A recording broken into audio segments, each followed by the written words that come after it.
In 2022, 23.37% of all fentanyl seized in the entire country was seized within 20 miles of where you're standing today. Please remember, nearly 200 Americans die every day from fentanyl. In 2022, 44% of all people illegally entering the country, these are not the asylum-seeking migrants checking themselves at the port of entry. These are the people dressed in head-to-toe camouflage, doing everything they can to escape and evade capture, were apprehended within the Tucson sector of the United States Border Patrol.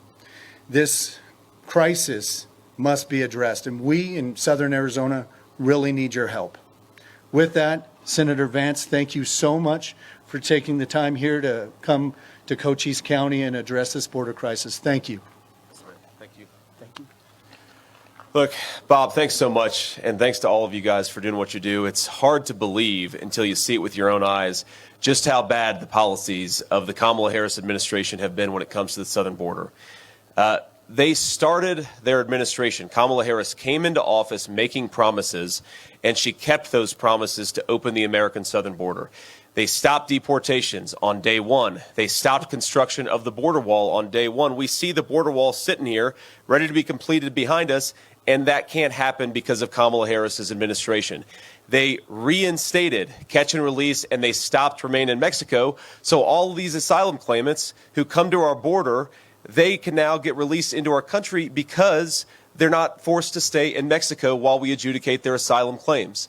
And we have to remember that as terrible and idiotic as these policies were, they cause real human beings to suffer. A lot of you know my story, and I have been a little kid waiting at the bedside of his mother, angry that his mom took something that she shouldn't have taken, but praying to God, please, Jesus, let her wake up. And the unfortunate truth is, because of the poison that Kamala Harris has let come into this country, there are a lot of those prayers that won't be answered. There are a lot of parents that won't wake up, because when you take fentanyl, you don't wake up. It takes your life. So there are a lot of kids out there who have been deprived of second chances with their moms and dads. There are a lot of moms and dads out there who will never see their kids walk down the aisle because of what Kamala Harris has unleashed at this border. The human toll of this is the thing that we cannot forget. We have got kids who can't learn in schools because their kids have been overwhelmed with migrant children who shouldn't be there. We've got hospitals where the wait times have exploded because illegal aliens are standing in front of the line of American citizens. The media needs to tell the truth, and Kamala Harris needs to change course on this crazy border mess, or the people who suffer the most are the people who can least afford to suffer. Now, I've heard so many stories just in the last half hour of how these guys have failed the American people, and especially failed our children. But I want to introduce some of the people who are fighting this day in and day out, and some of them, I'm sure, can tell you some stories, and it's just unbelievable. It is unbelievable what we're letting happen at this southern border, and we're letting it happen because Kamala Harris refuses to do her job. What President Trump and I promise to the American people is very simple. This is not rocket science. It is not hard to secure the southern border. You just have to re-implement some common sense policies. You've got to re-implement remain in Mexico. You've got to stop catch and release. You've got to force the asylum seekers to stay in Mexico while their claims are being adjudicated.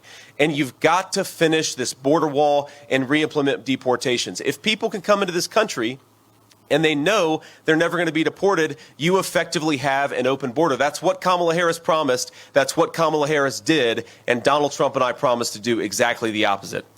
So first, of course, we saw great Sheriff of Cochise County, Bob Watkins. Thank you for doing what you do, and thanks for answering some of my questions. I want to introduce John Ladd, who is a fourth-generation rancher, who's told me things today.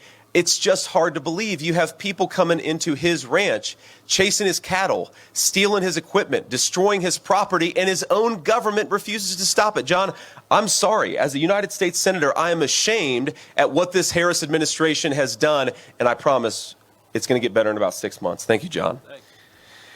I want to talk about Paul Perez, who is at the front line of pushing back against this crazy border policy. If you think about it, have we ever had an American border policy that is so at odds with the people who are actually doing it? You talk to these Border Patrol agents, and they are enraged that the Harris administration won't let them do their job. They just want to keep people safe. They need a president who lets them do that. So, Paul, if you want to say a few words, I think the media would love to hear from you. So under President Trump, we had a secure border. We have the ability, the knowledge, and the will to secure this border. All we need is somebody like President Trump and Senator Vance to come in and let us do our job. We can secure this border. President Trump showed the American people that he can secure the border. All Borders Are Harris has shown is that they can create chaos on this border. Our communities are suffering. People are overdosing from fentanyl. This can be stopped. There is a playbook. President Trump had it, and he still has it. They can make it happen. Great.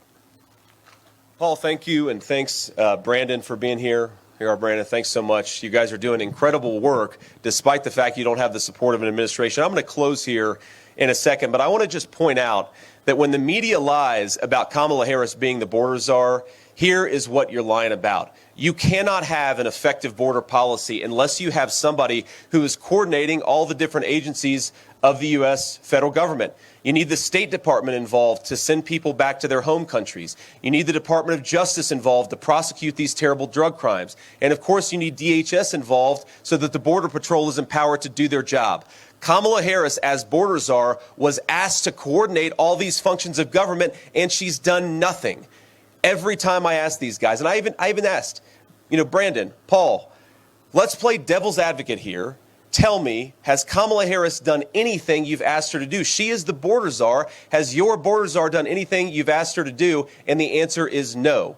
They send letters, they make phone calls, they are begging the American president and vice president for leadership, and their own border czar ignores them. That is a scandal, that is a disgrace, and to every American watching this, it will stop, but only if you elect Donald J. Trump president in just a few months. God bless you guys. Thank you for being here.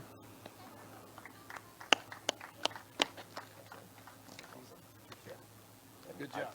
Thank you, man. And I appreciate you doing it now.